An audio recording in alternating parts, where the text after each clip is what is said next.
అందరికీ నమస్కారం. నా పేరు రమ. వరించిన బంధం 38వ భాగం. రచయిత నీలిమ గారు.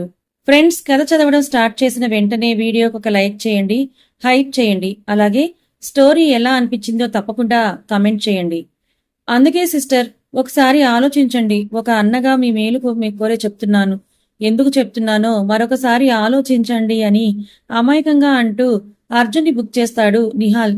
అవునా, థ్యాంక్ యూ అన్నయ్య, మీరు నా మీద ఇంత కన్సర్న్ చూపిస్తున్నందుకు. కాకపోతే అంతమందిని పెళ్లి వరకు తీసుకురాకుండా రిజెక్ట్ చేసి నన్ను పెళ్లి చేసుకుంటున్నారు అంటే నన్ను మాత్రం యాక్సెప్ట్ చేసినట్టే కదా. అది చాలు నాకు. అయినా మీరే చెప్తున్నారు కదా వాళ్లే ప్రపోజ్ చేశారని. వాళ్ళు ప్రపోజ్ చేసినప్పుడు ఇందులో ఆయన తప్పేముంది అని అర్జున్కే సపోర్ట్ చేస్తూ ప్రశ్నిస్తుంది ప్రణవి.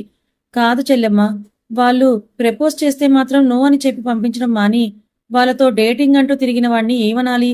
నా చెల్లిని మాత్రమే ప్రేమించే బావ రావాలని కోరుకుంటున్నాను నేను. కాని వాడు చాలా మంది చెల్లెలకే బావయ్యాడు. అందుకే నేను ఇంతలా చెప్తున్నానని అంటుంటే అవును అని మిగిలిన వాళ్ళందరూ కూడా నిహాల్కి కోరస్ పాడతారు. అవునా, సరేలేండని నవ్వి ఊరుకుంటుంది ప్రణవి. అదేంటి సిస్టర్, మేమెంత చెప్తున్నా నీ ఫేస్ లో ఎక్స్ప్రెషన్స్ మారట్లేదు అంటే మేం చెప్పేవన్నీ అబద్ధం అనుకుంటున్నావా అని అడుగుతాడు నిహాల్. అబద్ధం అనుకుంటున్నావా ఏంటి?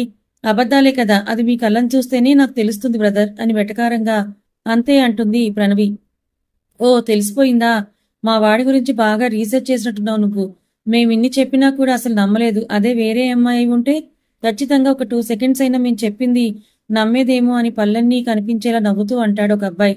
నా ప్రాణం పోయినా సరే నా ప్రాణంలో ఉన్న అర్జున్ని నేను అపార్థం చేసుకోను. ఎందుకంటే ఫ్రెండ్స్గా మీరు తన గురించి ఏం తెలుసుకున్నారో నాకైతే తెలియదు, కానీ కాబోయే లైఫ్ పార్ట్నర్గా నాకైతే ఆయన గురించి అన్ని విషయాలు తెలుసు. ఎవరెన్ని చెప్పినా, ఇన్ఫాక్ట్ నా కళ్ళతో నేను చూసినా సరే అది నమ్మను. ఎందుకంటే ఆయన క్యారెక్టర్ అలాంటిది అని అంటున్న ప్రణవి మాటలకు అర్జున్ ఫ్రెండ్స్ అందరూ క్లాప్స్ కొడతారు. గ్రేట్ అని అనుకుంటూ. ఇంకో గంట టైమే ఉండడంతో చక్కగా వీళ్ళ అల్లరితో కాలక్షేపంగా గడిచిపోతుంది.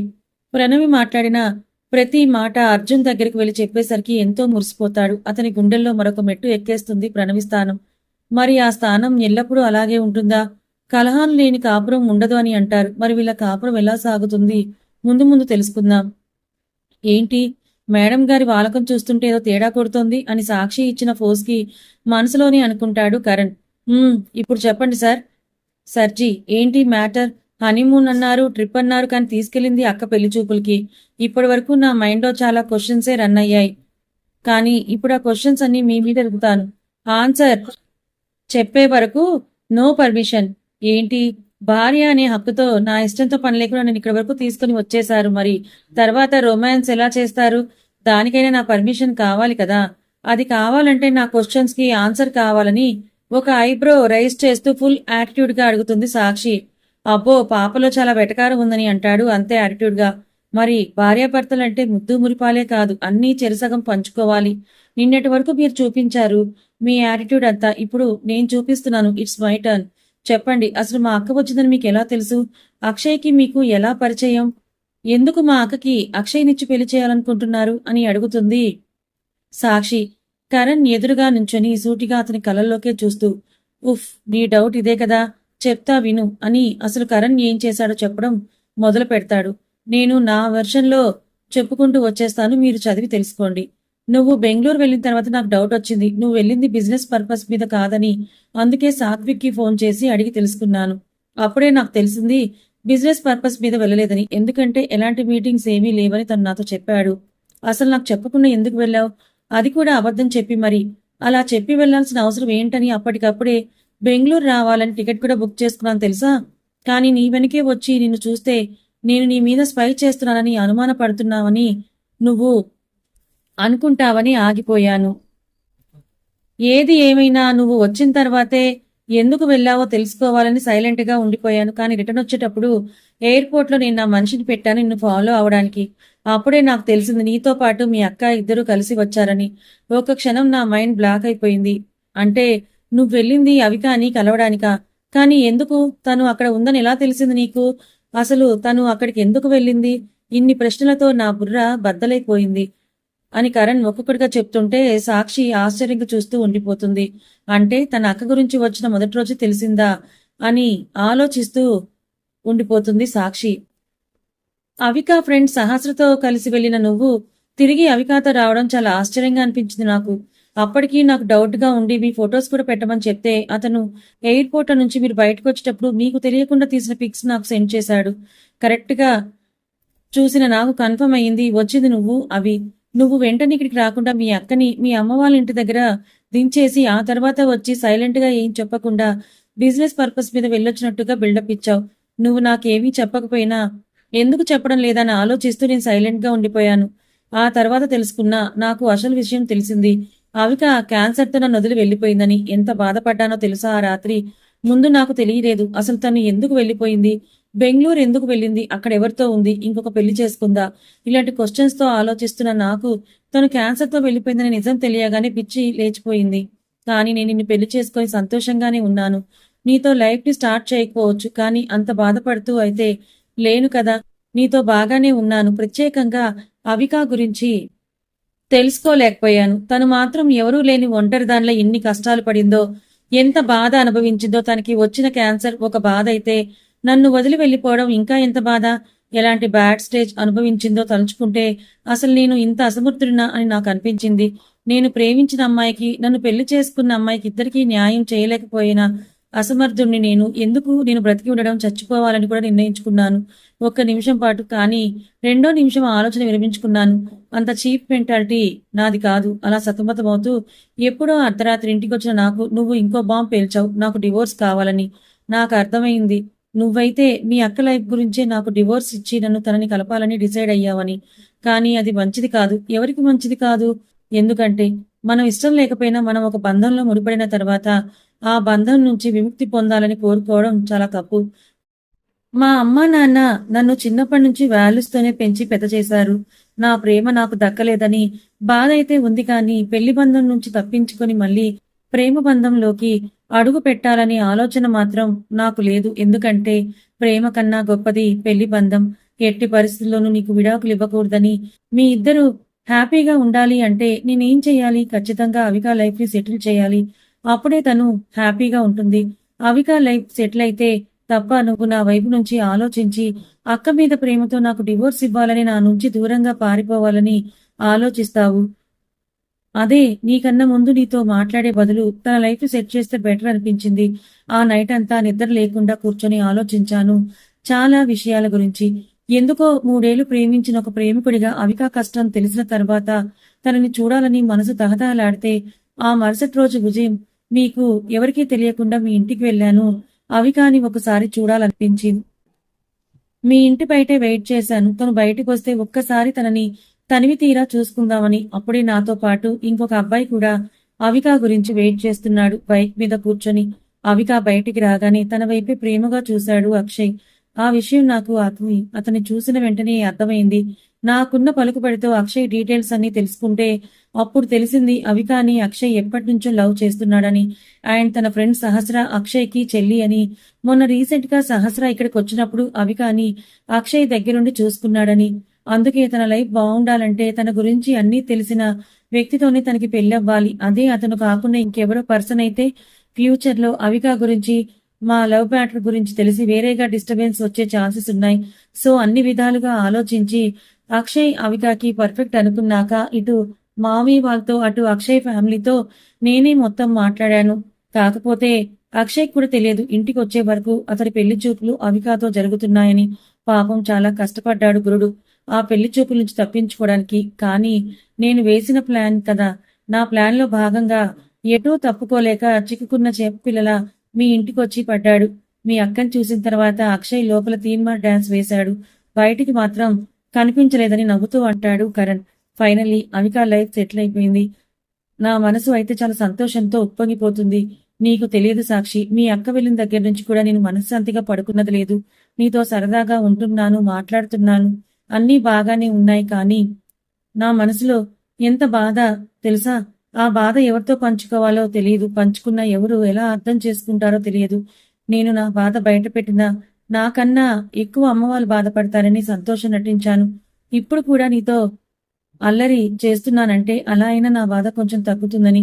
ఎప్పుడు కూడా నా వైపు నుంచే నేను ఆలోచించాను తప్ప మీ అక్క వైపు నుంచి నేను తెలుసుకోలేకపోయానంటే నా మీద నాకే అసహ్యంగా ఉంది.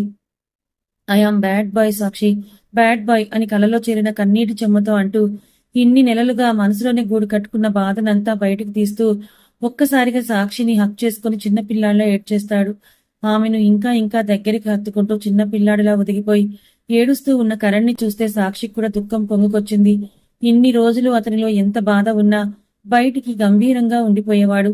ఎదుటివారి మీద అతని అహంకారం చూపించకపోయినా సరే అతని అహంకారాన్ని బాధని గుండెల్లోనే అదిమి పెట్టుకుని జీవితంతో పోరాడే కరణ్ గారిని ఈ రోజులా చూడటం ఆమె మనసుకి ఎంతో కష్టంగా ఉంది. తన అక్కని ఎంత ప్రేమించాడో, తన అక్క దూరమైనందుకు ఎంత మదనపడ్డాడో తనతో చెప్పకపోయినా పెళ్లైన కొత్తలో కరణ్ తీరును బట్టి సాక్షి గమనించింది. కానీ రాను రాను అతను నార్మల్ గా నవ్వుతూ మాట్లాడడం చూసి పోనీలే ఇప్పటికైనా సంతోషంగా ఉంటే చాలు, తన అక్క వచ్చిన తర్వాత అతన్ని కలుపుదాం మళ్ళీ అని అనుకున్న తనకి ఈ రోజు తెలిసింది కరణ్ తనని వదలలేక అవికాని చేరలేక ఎంత క్షోభ అనుభవించాడో అని. అతని బాధంతా సాక్షి కలల్లో మెదలగానే ఆమె కూడా అతడి వీపు చుట్టూ చేతులు వేసి ప్లీజ్ కామ్ డౌన్ అని అంటుంది, కళ్ళల్లో చేరిన కన్నీటిని జార విడుస్తూ.